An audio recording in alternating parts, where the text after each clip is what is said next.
Central Minnesota Sports Hub. It's the Morning Sports Desk, presented by Wadena's Pizza Ranch and FunZone Arcade. Available on Apple Podcasts, Spotify, or wherever you get your podcasts, and streaming on YouTube. It is the Morning Sports Desk, powered by Pizza Ranch and FunZone Arcade in Wadena. I'm CJ Baumgartner. That's Corey Tackman, back after his Monday reprieve, and now we are ready to roll. Corey, we talked about with Zeke yesterday, just the overall Wild, the overall Twins, the overall Wolves, the overall whatever. We're going to talk about a little bit more of that in a second, but just how we feeling on a Tuesday? About our state sports situation, generally, I am feeling okay about things. I know we can dive into we're going to dive into further detail about this, but I will encompass it all by saying my state sports fandom is in like an A1 position right now.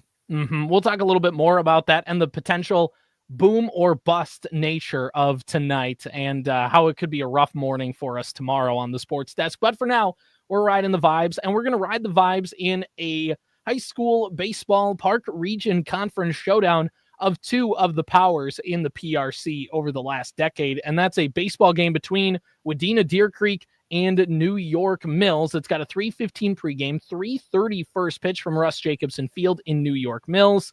And it's right here on the Superstation, K106, 105.9 FM, streaming online at WDenaRadio.com, or the Superstation, K106 mobile app. The thing about Wadena Deer Creek, Corey, is that they are coming off a pretty good win from last week, obviously getting a no-hitter victory against the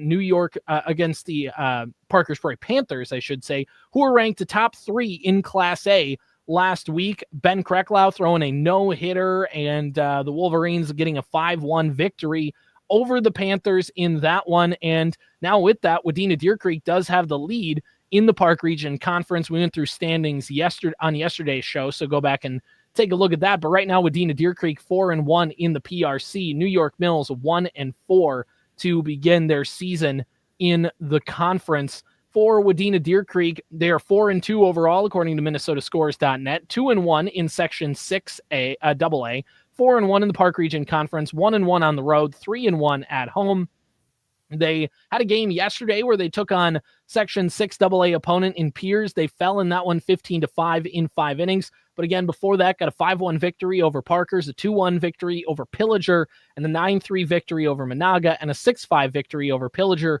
Those are their wins on the year. A 14-4 loss to Parker's Prairie, and now a 15-5 loss to Piers, shaping things out in the early season. So tomorrow, this afternoon, I should say, the Wolverines will take on the New York Mills Eagles. For the Eagles on the year, again, 1-4. They are 1-0 in Section 5A, 1-4 in the Park Region Conference, 1-2 on the road, 0-2 on their home field. They had a victory against Bertha Hewitt-Verndale, 16-5 back on April 8th. Then had losses against Otter Tail Central 3-1, Parker's Prairie 4-3, Otter Tail Central 3-0, Monaga 12-7. And then there was the second game against Monaga that has not been reported on here. But and judging on how things look as well, if I'm reading the schedule right, which again, it's MinnesotaScores.net, so sometimes updates and changes don't necessarily happen. I guess I could double check here on the Park Region Conference.org website for New York Mills. They have a doubleheader of sorts for New York Mills. Not only are they playing Wadena Deer Creek, but after this game, Corey, they immediately will play a doubleheader against Frazee to kind of cap off their night. We are just doing the New York Mills Wadena Deer Creek game, but there is a second game for New York Mills. So that here's the thing that gets factored in with baseball, especially this time of year when you're trying to get all your games in, you're trying to stay on level footing. The pitching matchup sometimes is the biggest indicator of what kind of game you're going to see, right? I mean, almost always is the situation, and how's that pitching going to show up? We're to that time of year now where the hitting is probably started to come around. So I've seen enough live pitching where they're kind of rounding into form. Yeah. So it's like it is. I mean, it's cliche stuff in high school baseball or high school softball, whatever. But like, who's going to throw the most strikes and who's going to screw up the least in the field? Mm-hmm. That's pretty much the answer to how every game goes. You know, I was you mentioned how this is a game between two of the top teams in the Park region kind of historically, recently. And it kind of struck me when you said that, because before you introduced the two teams in this, CJ, I was trying to figure out, since I've lived here, who would be the premier teams in the Park Region Conference, because has Wadena Deer Creek made a state tournament in the last 12 years? Yes. Has Sabika? Yes. Has New York Mills? Yes. Has Parker's Prairie? Yes, and a state title, in fact. Has Bertha Hewitt Verndale? Yes. Has Pillager? Don't believe. Yes. Oh, did that? Yes. Yeah. Really, like really in those first couple of years that I was here. I believe, if I'm not mistaken, Monaga and Ottertail Central. Am I missing one? Am I missing a team? Looking at the PR. No, that sounds right. Let me double check. We said Parker's Prairie, Wadena Deer Creek, Ottertail Central, Sabika, BHV, Pillager, Monaga, New York Mills. Yeah. And New York Mills historically has been known for a good baseball program. All but two of those programs in the 12 years I've been here have made a state tournament. And I might be mistaken about one, like maybe it happened that first spring I was here and I just don't remember. Like, we're talking about, and when you talk about had some good baseball, they just play in the same section as Perham, which has just also been a baseball powerhouse. Yeah, right. That's what, but so it's fun. It's like, if you just like two of the tougher teams in the Park Region Conference, and then you think historically over the last decade plus, you're like 8 of the 6 of the 8 teams in the conference have made state tournaments. It's a loaded conference. I appreciate so much about the Park Region Conference, and not that I think it ever has a bad rap around the area, but it's not like if you ask somebody from outside of the region and he goes, "Oh, the Park Region Conference," but in baseball, legitimately, the Park Region Conference, man, it's awesome. I love getting to have that pride. It's like, yeah, it's Central Minnesota baseball. Obviously, it doesn't get the reputation of Southern Minnesota baseball, or even kind of the rule is once you get south of 94, the baseball kind of kicks up a gear and stuff like that once you pass Sox Center. And that's historically true. But in this upper half of the state, the Park Region Conference is where it's at. It's really awesome to get to have that kind of chip on our shoulder in this area. Really cool. That's really fun. Glad to be a part of it again. And like you said, these are two of the teams who most often are at the top of these conference leaderboards this afternoon. And, obviously you get to go to the Russ, and that's a pretty sweet spot to call a game too. I've never called a game in their press box. I've been to that field, played a bunch of games on there, never been in their press box.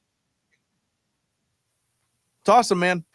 It's a great place. It's a great venue, tucked away. Obviously, New York Mills knows how to do baseball. It'll be a fun game, 3:15 pregame, 3:30 first pitch with that one.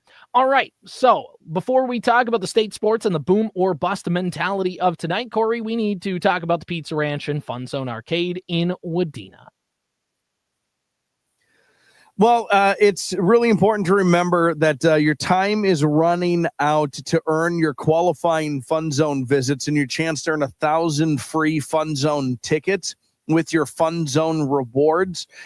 You can earn 1,000 free FunZone tickets when you play, buy, or reload. You have until the end of the month, until April 30th. So that's just over a week away. You can earn those tickets by playing at the FunZone, by buying a new FunZone card, or reloading the card you currently have. If you're not a FunZone rewards member, then you're a big old dork. Make it happen, because they're going to set you up and hook you up. Go to the Pizza Ranch and FunZone Arcade Facebook page, or, if you're clearly watching the Morning Sports Desk, which is available wherever it is you get your podcasts, and on YouTube. You can see the QRF code right now. Go ahead and scan that, and you are off and running. Be a Ranch Rewards member for lunch, for supper, for all of your food needs. Be a FunZone Rewards member for all your fun needs. It's the Pizza Ranch and FunZone Arcade in Wadena. All right, Corey, let's talk a little bit about the state sports for today. Let's start off.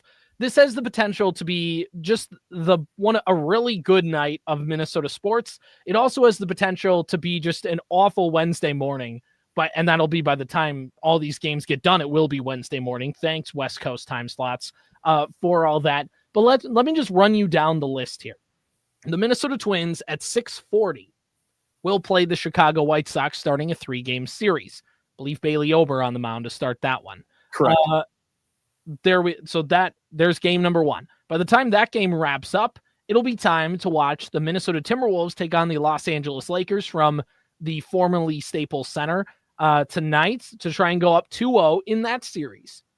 And then later on, a 10 p.m. puck drop for the Wild and the Golden Knights. And by the time you get done watching all those, it's going to be 1 a.m. Sure is. So with all of that said, this has the potential, if the Twins can win today, they had an awful weekend against the Braves. We talked about that yesterday. So I just don't want to go through it again because it's going to make me sad. But they have a chance to at least get in the win column playing the Chicago White Sox. Boom. Have a chance for a win there. They beat the Lakers. Wolves go up 2-0 in that series and go back to Target Center at the end of the week.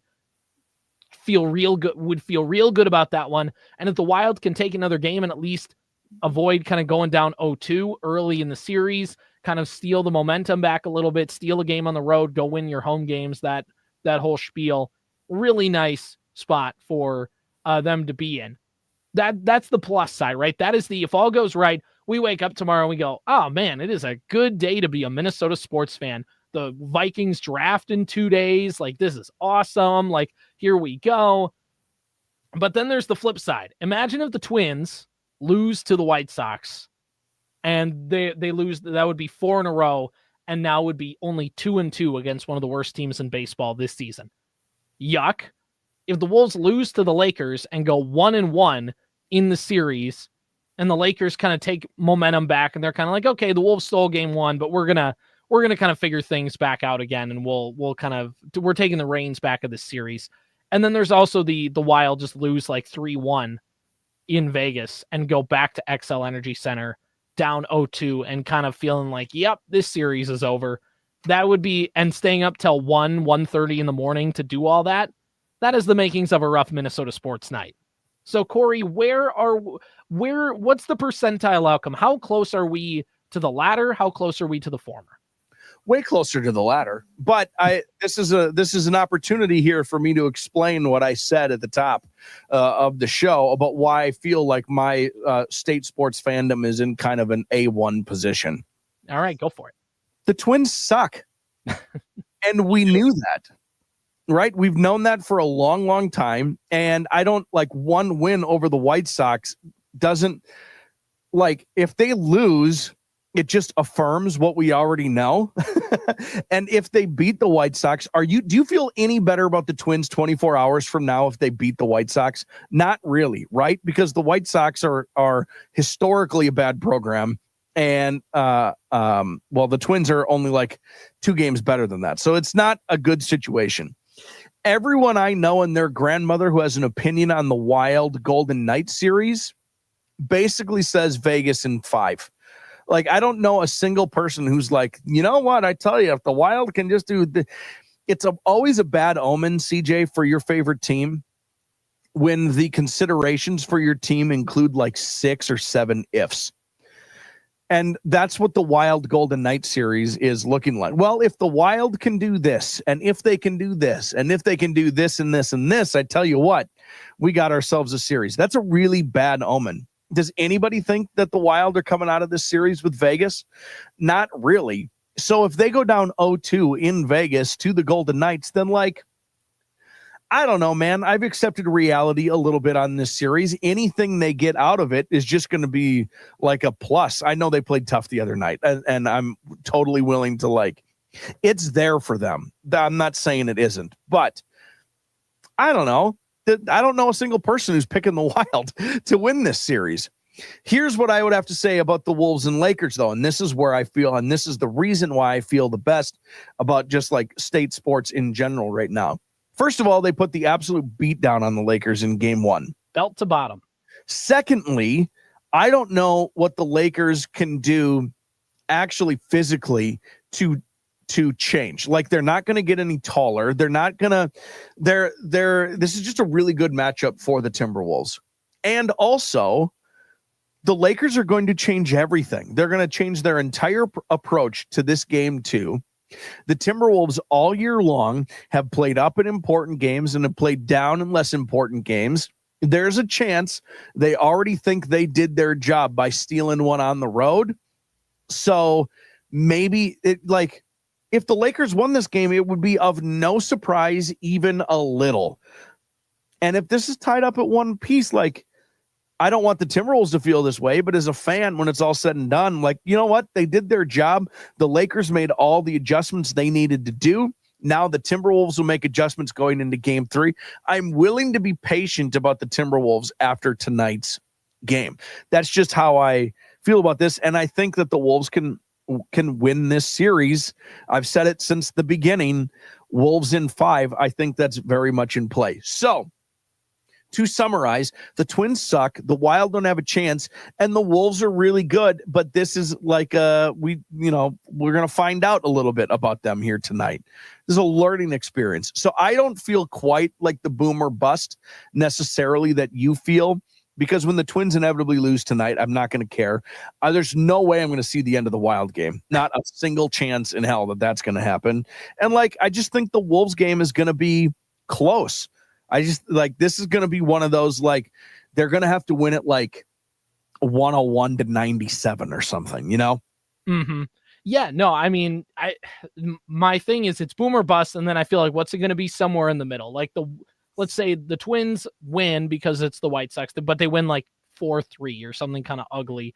And then the Wolves win and the Wild lose, that, I guess, kind of let's go through the scenarios here. What do we think is going to happen? I'm saying the Twins win tonight, but barely. I think the Wolves win and the Wild win. I'm going pretty safe with my predictions here. And I think despite that, that's going 2-1 in those 3 scenarios. And like you talked about, we're kind of expecting the Wild to get bounced in at best 5.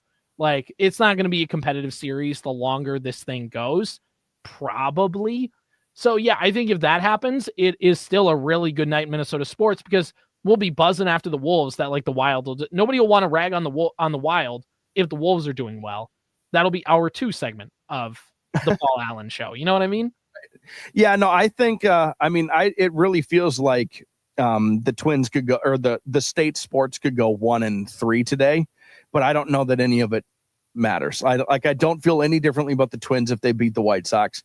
I don't feel any differently about the Wild if they go down 0-2. I don't feel any differently about the Wolves if they lose a very important game 2 for the Lakers. I just don't. The Minnesota State sports could go 0-3, and the only thing it'll do is if the Twins lose to the White Sox, it just affirms my already now weeks long, close to a month long pessimism about that program. Yeah. And by the way, this is the thing with the Twins that, again, we'll talk about as the week goes on. But we were talking with sales guy Jared, who made his morning sports desk debut on Friday. So go back and listen to that one. And he was talking just kind of in passing, was at his desk and said, if the Twins don't do well against the White Sox, there's still time, right? It's not I'm no, it's over. If they let's say they drop 2 out of 3 against the White Sox, you're a month into the season. It's not not that they can't turn it around, but if they turn it around, it's you know what I mean? Bail on them. Go make golf plans. Go make plans to go to the lake. Don't make plans to I can't do that because I want to watch the Twins game this afternoon. No. And this is somebody who will watch all the Twins games as much as I can. But also, if they don't do well against the White Sox, and then let's say in this week against the White Sox and the Angels, they play 6 games. Let's say they go 2-4 in that stretch. Bail. It's over. Our co-worker and company darling, Phil Mackey for Score North at Hubbard in the Cities, had a tweet the other day, and I'm going to see if I can find it. They need to go 83-57 the rest of the way to win 90 games. Mm-hmm. Does this team look like they have 83 wins in them the rest of the way? Now, that's to win 90 games, and you and I both think the way to win the division, you probably only need to win 88 games to win the division this year. Especially because outside of Detroit, everybody's kind of floundering. Correct. So is that a little bit of an overstatement and overreaction by his part? Yeah, probably, but he's not prone to overreacting otherwise. The point is that They got a lot of work to do. They're going to have to look like a completely different team starting about now. And by the way, they did it last year. Sure. But as we talked about on yesterday's show, they needed a 12-game winning streak to start that. Correct. And if you remember, the last time the Twins won double-digit games before that season was 2008. So a 16-year gap between double-digit game win streaks. It can happen, and the Twins did play. I mean, they had like a 7-13 start last year. Now this year's start is worse, but by a couple games. But they did end up by, again, that late August game, we're on a pace to win like 95 games. So it's possible. Well, yeah, and every game you play and every series you botch, and the way you look so lifeless, it just is like, is this really going to be the team to turn it around? And that's the part again where it's like, that's just not what inspires confidence. We're still early enough where you don't need a 12-game winning streak to claw back into this. Like, that's not a 12-game winning streak would be very appreciated. You don't need it. They don't need a 12-game winning streak, but like, you kind of need to, how many games do they play in a week? 6 typically? 5 to 6. They play 6 games. Like, you need to be putting together 4-win weeks for the next period. Yeah. For the next, well, I mean, for the rest of the season. Right. You know what I mean? Like, you can't be, or like the worst you can be in a week is 2 and 3. Right. You can't be having these 1-win weeks anymore. Yeah. So you can't be getting swept. You have to win 3 to 4 games a week every single week from now until the season's over. Mm-hmm. If you want a lot, right? If that's a lot of this team right now in this very moment. Twins pitching, by the way, not just starting pitchers. Twins pitching. Fangraphs has a stat called win probability added. So, you see those win probability charts, whatever, go up and down of like, at this point in the game, you have a 65% chance to win. Like, they basically calculate at what point did this pitcher come in the game? What was the win probability of that team? And when they left the game, what was the win probability? Like, if they came into the game and by the time they left, the Twins were in a better spot to win the game, good. If you come into the game and you're Griffin Jackson, you allow 5-run 8th inning, down. The Twins are dead last in win probability added by their pitching staff with a negative 1.65 win probability added. For context, the New York Mets are at the top with a plus 4.47. If you look at ERA, the Twins are sitting about 14th with a 4.03 ERA. If you want to split that by starting pitching overall, the Twins starting pitchers have a 4.3 ERA among the starting staff. The relievers have for the Twins are 15th with a 3.69. But if you look again at win probability added by Twins relievers, dead last, and it's not close. And that's the thing. They have the talent. They have the things that can do it, but the hitting's been bad. But then when the hitters finally do get you a lead, your pitchers are always on such thin ice to where even if they allow a run or that, it just tanks your win probability. So anyway, not to talk about the Twins because they're not worth time at this point. There's a lot more interesting things to talk about. Corey, with the Wolves in this game, you mentioned the Lakers trying to make the necessary adjustments. I know everybody's banking on the Wolves rather, not shooting 50%, going 21 of 42 from 3-point range. What do you think is kind of the biggest change from game 1 to game 2? Does that will happen? Well, the Timberwolves and Lakers kind of had opposite approaches to defense in game 1. The Timberwolves basically single covered Luka all night long, and Luka scored 37 or something like that. He was awesome. Do you know how many assists he had? He had 1. And much like they guard Jokic, like, you know what? We're going to let Jokic score like crazy. That's when he starts getting involved and everybody else involved. That's where trouble starts to happen. So I would foresee potentially that the The Timberwolves are going to keep that same sort of plan. Like, let Luka do Luka things and have him try to force the issue to other guys who are going to be covered by very good defenders. Defensively, I think the Lakers might try to move to that sort of model, right? They tried to double team Ant because he's so dynamic. The Lakers don't have anybody who can guard him. So let's try to cut him off at the pass and double him. And Ant just made good play after good play after good play. And it left the Timberwolves open to the tune of like 40 wide open 3-pointers. 42 was the total, you know, if you include the scrub time threes at the end of the game. They were wide open all game long. I suspect they're going to maybe do a little more like single coverage on Ant and just like force him to force the ball through the hoop and not get his teammates as involved, because it will then also allow those extra defenders to stay close to shooters. There's going to be more contested threes.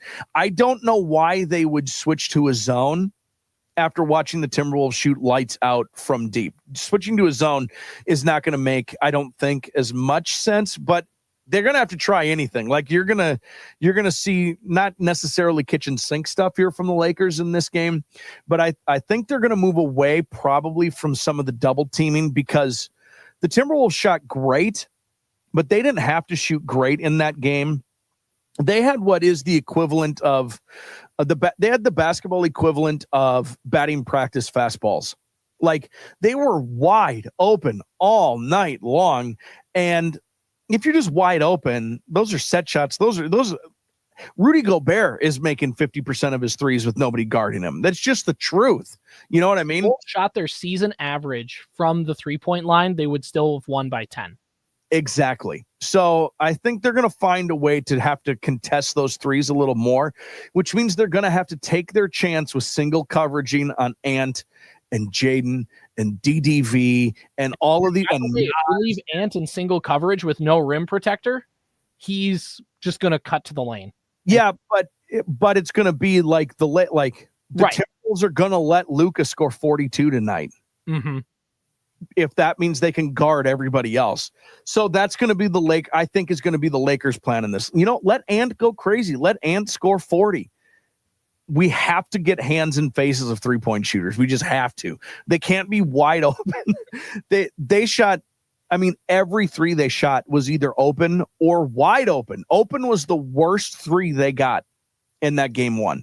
The Lakers cannot have that happen again. Right, exactly. And it'll just be interesting to see, what do the Lakers do on offense? Do they try, whatever? Because the thing that killed the Wolves last year against Luka was that Luka could lob to Lively and could lob to some of those other guys.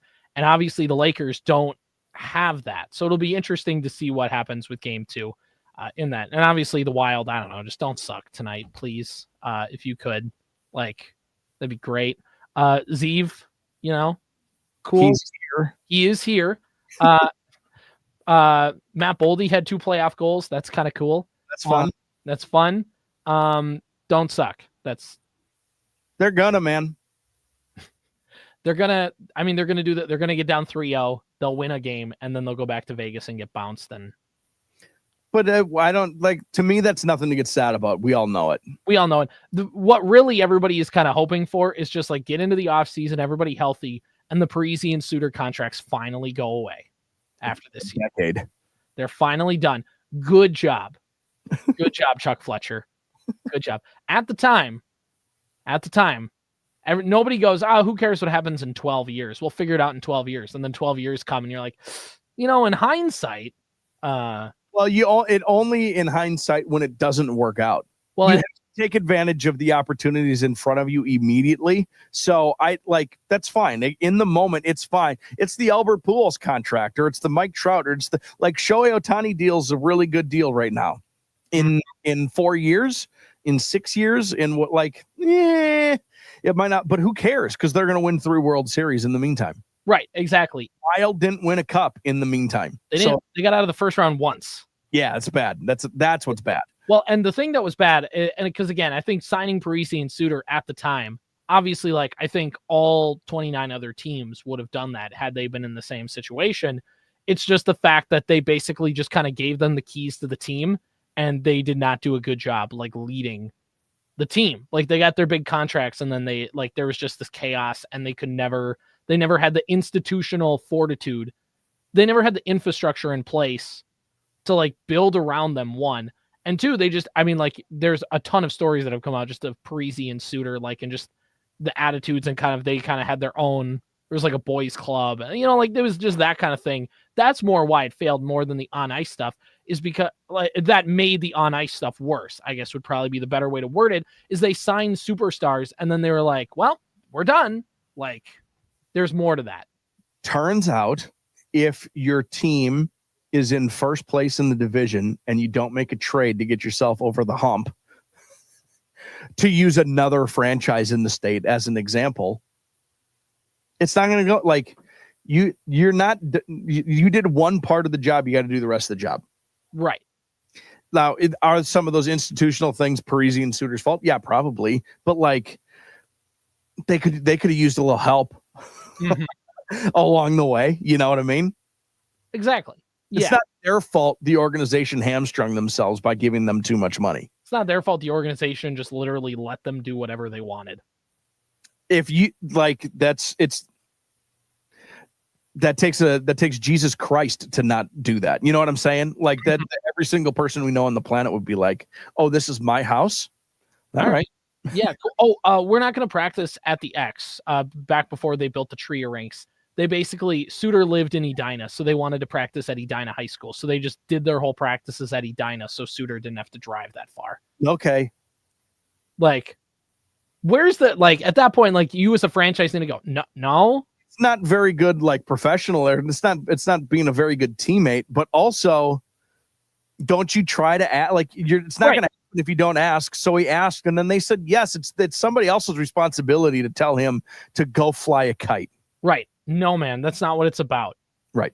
Exactly. So anyway, that does it. Morning Sports Desk, powered by Pizza Ranch and FunZone Arcade in Wadena. Powered by Wadena's Pizza Ranch and FunZone Arcade. Follow the Morning Sports Desk on Apple Podcasts, Spotify, or wherever you get your podcasts. And watch every show on YouTube.